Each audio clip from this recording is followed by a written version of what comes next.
Audio book वांग्मय 66 युग निर्माण योजना दर्शन स्वरूप व कार्यक्रम चैप्टर 2 पार्ट 17 उत्कृष्ट विचारों का सतत सानिध्य। अपने को बदले बिना दूसरों को बदला जा सकना संभव नहीं। युग निर्माण का शुभारंभ अपने आप का निर्माण करने की प्रक्रिया के साथ होना चाहिए। वाणी और लेखनी की शक्ति अब धीरे धीरे घटती चली जा रही है, क्योंकि वक्ता और लेखक स्वयं वैसा आचरण नहीं करते जैसा कि दूसरों से कराना चाहते हैं। चारित्रिक शिक्षा के लिए यह आवश्यक है कि उपदेशक दूसरों के सामने अपना आदर्श उपस्थित करें। यह सद्भावनाओं की संपत्ति का संसार में बढ़ाया जाना उचित और आवश्यक है, तो उसका प्रथम प्रयोग अपने आप पर से ही आरंभ करना चाहिए। जो लाभदायक है ऐसी वस्तु, उसका उपभोग सबसे पहले हम स्वयं ही क्यों न करें।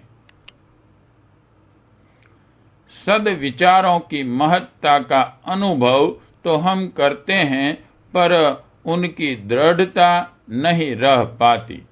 जब कोई अच्छी पुस्तक पढ़ते या सत्संग प्रवचन सुनते हैं तो इच्छा होती है कि इसी अच्छे मार्ग पर चलें, पर जैसे ही वह प्रसंग पलटा कि दूसरी प्रकार के पूर्व अभ्यास विचार पुनः मस्तिष्क पर अधिकार जमा लेते हैं और वही पुराना घिसा पीटा कार्यक्रम पुनः चलने लगता है। इस प्रकार उत्कृष्ट जीवन बनाने की आकांक्षा एक कल्पना मात्र बनी रहती है। उसके चरितार्थ होने का अवसर प्रायः आने ही नहीं पाता। कारण यह है कि अभ्यस्त विचार बहुत दिनों से मस्तिष्क में अपनी जड़ जमाए हुए हैं। मन उनका अभ्यस्त भी बना हुआ है। शरीर ने एक स्वभाव एवं ढर्रे के रूप में उन्हें समझाया हुआ है। इस प्रकार उन पुराने विचारों का पूरा आधिपत्य अपने मन और शरीर पर जमा हुआ है। यह आधिपत्य हटे और ये उत्कृष्ट विचार वह स्थान ग्रहण करें, तो ही यह संभव है कि मन, बुद्धि, चित्त, अहंकार और अंतःकरण चतुष्य बदले। जब अंतः भूमिका बदलेगी, तब उसका प्रकाश बाह्य कार्यक्रमों में दृष्टि गोचर होगा। परिवर्तन का यही तरीका है।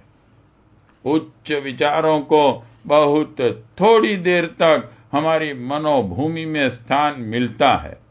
जितनी देर सत्संग स्वाध्याय का अवसर मिलता है, उतने थोड़े समय ही तो अच्छे विचार मस्तिष्क में ठहर पाते हैं। इसके बाद वही पुराने कुविचार आंधी तूफान की तरह आकर उन श्रेष्ठ विचारों की छोटी सी बदली को उड़ाकर एक और भगा देते हैं। निकृष्ट विचारों में तात्कालिक लाभ और आकर्षण स्वभावतः अधिक होता है। चिरकाल से अभ्यास में आते रहने के कारण उनकी जड़ें भी बहुत गहरी हो जाती हैं। इन्हें उखाड़कर नए श्रेष्ठ विचारों की स्थापना करना सचमुच बड़े अध्यवसाय का काम है।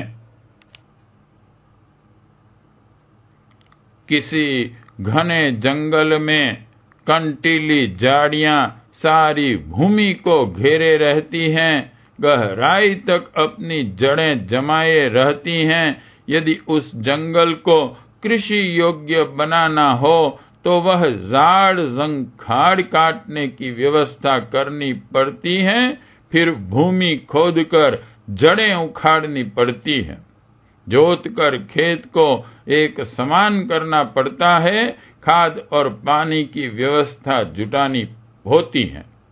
इतना प्रबंध करने पर ही वह घने जंगल की ऊबड़ खाबड़ भूमि परिपूर्ण अन्न उपजाने वाली कृषि भूमि के योग्य बन पाती है।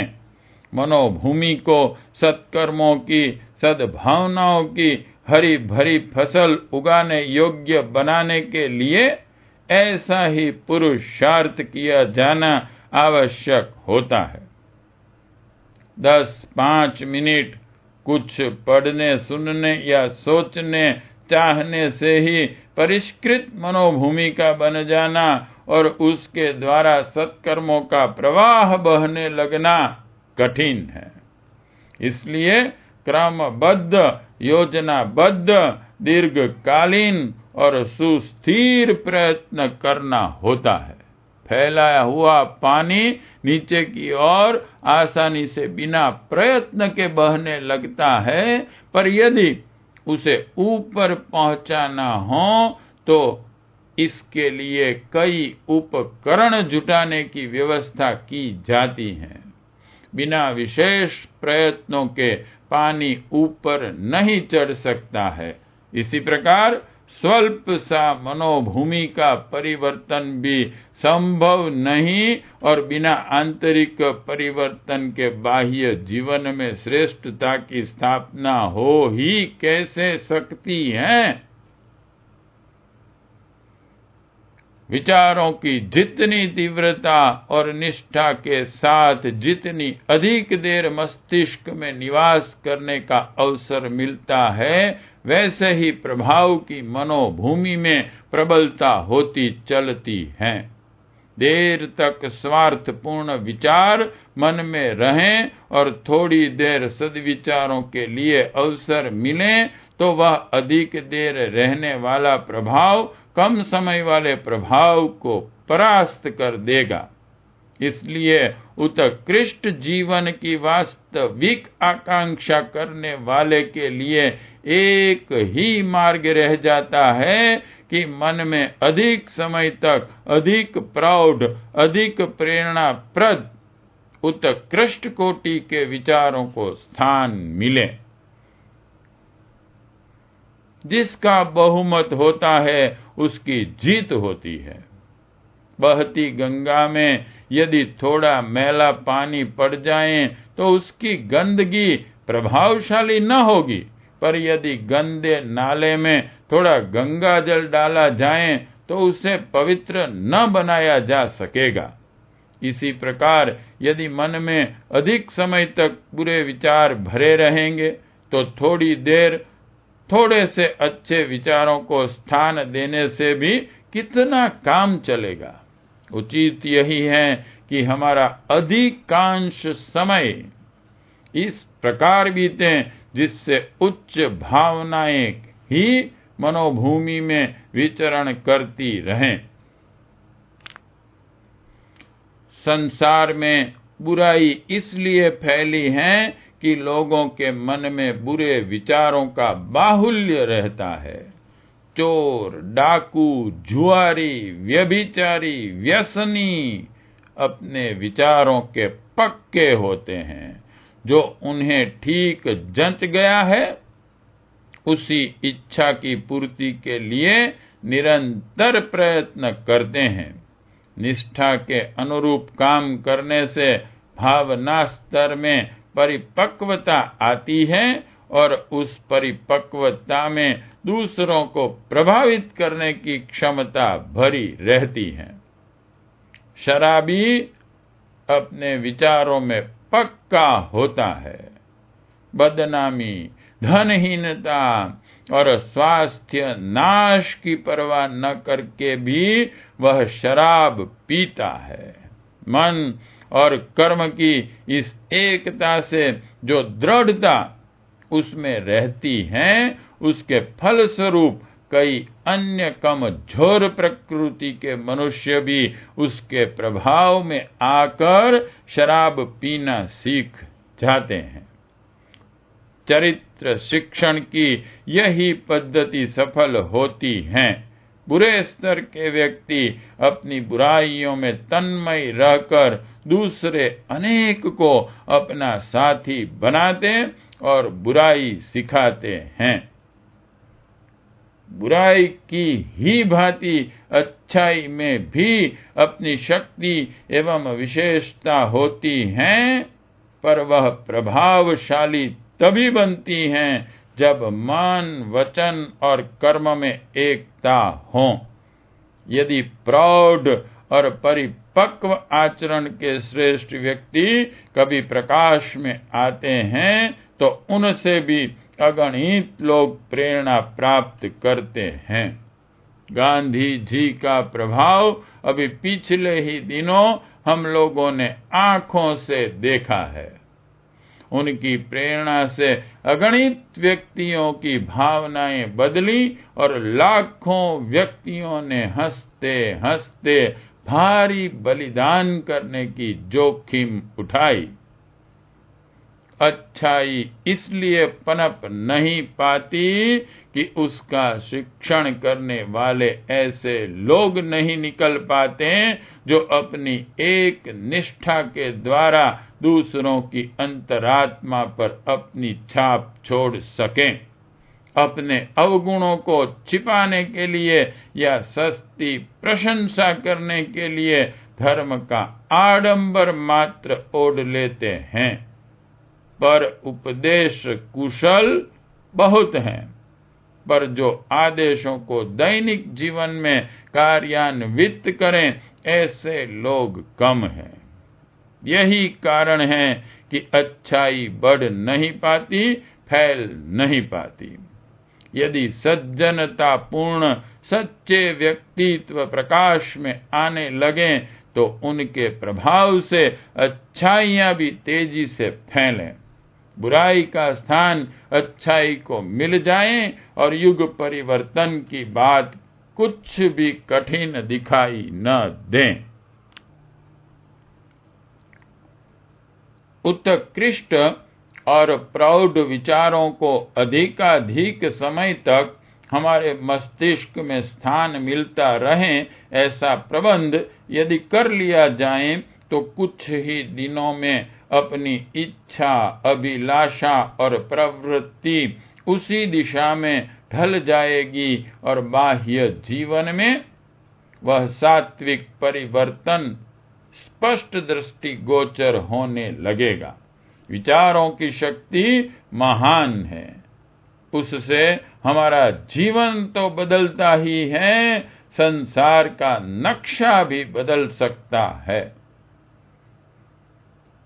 कैसा अच्छा होता कि प्राचीन काल की तरह जीवन के प्रत्येक पहलू पर उत्कृष्ट समाधान प्रस्तुत करने वाले साधु ब्राह्मण आज भी हमें उपलब्ध रहे होते। वे अपने उज्जवल चरित्र, सुलझे हुए मस्तिष्क और परिपक्व ज्ञान द्वारा सच्चा मार्गदर्शन करा सकते तो कुमार्ग पर ले जाने वाली सभी दुष्प्रवृत्तियां शमन होती, पर आज उनके दर्शन दुर्लभ हैं। देश, काल और पात्र की स्थिति का ध्यान रखते हुए आज के बुद्धिवादी एवं संघर्षमय युग के अनुरूप समाधान प्रस्तुत करके जीवन को ऊंचा उठाने वाले व्यावहारिक सुझाव दे सकें, ऐसे मनीषी कहाँ है। उनका अभाव इतना अखरता है कि चारों ओर सूना ही सूना दिखता है। ऋषियों की यह भूमि ऋषि तत्व से रहित हो गई जैसा लगता है। दुर्भाग्य एक और भी है कि स्वाध्याय के उपयुक्त साहित्य भी कहीं कहीं ही दृष्टिगोचर होते हैं। पुस्तक विक्रेताओं की दुकानें खोज मारने पर मुश्किल से ही कुछ पुस्तकें ऐसी मिलेंगी जो जीवन निर्माण के लिए आज की परिस्थितियों को ध्यान में रखते हुए व्यावहारिक सुझाव प्रस्तुत करती हों। प्रेसों में ऐसा कूड़ा कचरा दिन रात छपता है जिसे पढ़कर लोगों के दिमाग और भी अधिक खराब हो। आज की परिस्थितियों में जो भी संभव हो हमें ऐसा साहित्य तलाश करना चाहिए जो प्रकाश एवं प्रेरणा प्रदान करने की क्षमता से संपन्न हो। उसे पढ़ने के लिए कम से कम 1 घंटा निश्चित रूप से नियत करना चाहिए। धीरे धीरे समझ कर विचार पूर्वक उसे पढ़ना चाहिए। पढ़ने के बाद उन विचारों पर बराबर मनन करना चाहिए। जब भी मस्तिष्क खाली रहे यह सोचना आरंभ कर देना चाहिए कि आज के स्वाध्याय में जो पढ़ा गया था उस आदर्श तक पहुंचने के लिए हम प्रयत्न करें। जो कुछ सुधार संभव हैं उसे किसी न किसी रूप में जल्दी ही आरंभ करें। श्रेष्ठ लोगों के चरित्रों को पढ़ना और वैसा ही गौरव स्वयं भी प्राप्त करने की बात सोचते रहना मनन और चिंतन की दृष्टि से आवश्यक है। जितनी अधिक देर तक मन में उच्च भावनाओं का प्रवाह बहता रहे उतना ही अच्छा है। ऐसा साहित्य हमारे लिए संजीवन बूटी का काम करेगा। उसे पढ़ना अपने अत्यंत प्राण प्रिय कामों में से एक बना लेना चाहिए। सुलझे हुए विचारों के सच्चे मार्गदर्शक न मिलने के अभाव की पूर्ति इस साहित्य से ही संभव है। आज उलझे हुए विचारों के लोग बहुत हैं। धर्म के नाम पर आलस्य, अकर्मण्यता, निराशा, दीनता, कर्तव्य की उपेक्षा, स्वार्थ परता, संकीर्णता की शिक्षा देने वाले सत्संगों से जितनी दूर रहा जाए उतना ही कल्याण है। कहीं से भी किसी प्रकार से भी जीवन को समुचित बनाने वाले सुलझे हुए उत्कृष्ट विचारों को मस्तिष्क में भरने का साधन जुटाना चाहिए। स्वाध्याय से, सत्संग से, मनन से, चिंतन से जैसे भी बन पड़े वैसे यह प्रयत्न करना चाहिए कि हमारा मस्तिष्क उच्च विचारधारा में निमग्न रहे। यदि इस प्रकार के विचारों में मन लगने लगे, उनकी उपयोगिता समझ पड़ने लगे, उनको अपनाते हुए आनंद का अनुभव होने लगे तो समझना चाहिए कि आधी मंजिल पार कर ली गई। पार्ट 17 समाप्त।